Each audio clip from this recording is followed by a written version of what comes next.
আমার ফ্রেন্ডের কোনো যাইতাম করে একটা স্পেশাল মিষ্টি বানানোর যে ইচ্ছা আছে, অনেক চিন্তা ভাবনা করিয়া ও স্যান্ডউইচ মিষ্টি বানানোর সাহস করছিলাম। প্রথমে ডর করছিল আমি পারবো কি না, যেহেতু এটা আমি ফার্স্ট টাইম বানাইতাম। পরে আনলার নাম লইয়া স্টার্ট করছি, বলবো জানি তবুও স্টার্ট করছি। পরে 2.5 লিটার দুধ বালা করে জাল দিয়ে ছানা কাটি লাইছি, ছানার মাঝে 3 চামচ ময়দা দিয়া বালা করে মতি লাইছি। পরে স্যান্ডউইচ শেপ দিয়া হাত দিয়ে চেপটা করে করে স্যান্ডউইচ শেপ বানাইছি। ওলা সব মিষ্টি বানানোর পরে টোটাল আমার 13টা মিষ্টি হয়েছে 2.5 লিটার দুধে।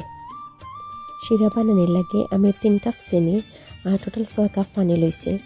একটা ব্লক হওয়ার পরে আমি সব মিষ্টি অনে দিলাইছি। আমার প্রথম বোন হান্ডি ছোট হয়ে গেছে মিষ্টির পরিমাণে, যার লাগে মিষ্টি একজনের লগে আরেকজন ঠেলা দেখা খাইয়া ফাটে গেছে। পরে বুদ্ধি রেখামো লাগাইয়া হান্ডি চেঞ্জ করে মিষ্টির 1 ঘন্টা জাল দিছি। এক রাইতলা চিনি শিরার মাঝে মিষ্টিরে রাখে দিছিলাম।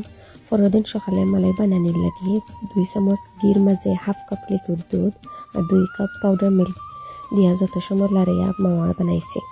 লাড়তে লাড়তে 5 মিনিট আমার হাত পুরো বেদনা উঠে গেছে। এটা যাই হোক, আলহামদুলিল্লাহ পরে মাওয়া পারফেক্ট হয়েছে। ডরাইছিলাম ওই বুকি না, যেহেতু জীবনের প্রথম আমি মাওয়া বানাইছি। পরে হাফ মাওয়া আমি গুল্লা করিয়া ফ্রিজে রাখি দিছিলাম শক্ত হওয়ার লাগে 1 ঘন্টা। সব মিষ্টিরে ওলা চিনি শিরা থেকে একটা একটা করে তুলে দিয়েছি। পরে হাফ মাওয়ারে মিষ্টির অর্ধেক করে কাটিয়ে আমি মিষ্টির ভিতরে সুন্দর করে ঢুকাইয়া দিচ্ছি। আমি তো ডরাই গেছিলাম, খোঁজ দিলাম মিষ্টি ফাটে গেছে, ওই বুকে ওই তো নাই না, সবটিগুলা ফাটি যাইব। ফাটছে ঠিক আছে, কিন্তু মিষ্টি মানে সবটি একবার ভাঙছে না, হালকা হালকা ফাটে গেছে। ফ্রিজ থেকে মাওয়া বাকরিয়া আমি ওলা গ্রেট করে লাইছি। প্রথমে মিষ্টির উপরে আমি পাউডার মিল্ক দিছি, এরপরে গ্রেট করা মাওয়া সুন্দর করে ডেকোরেশন করছি।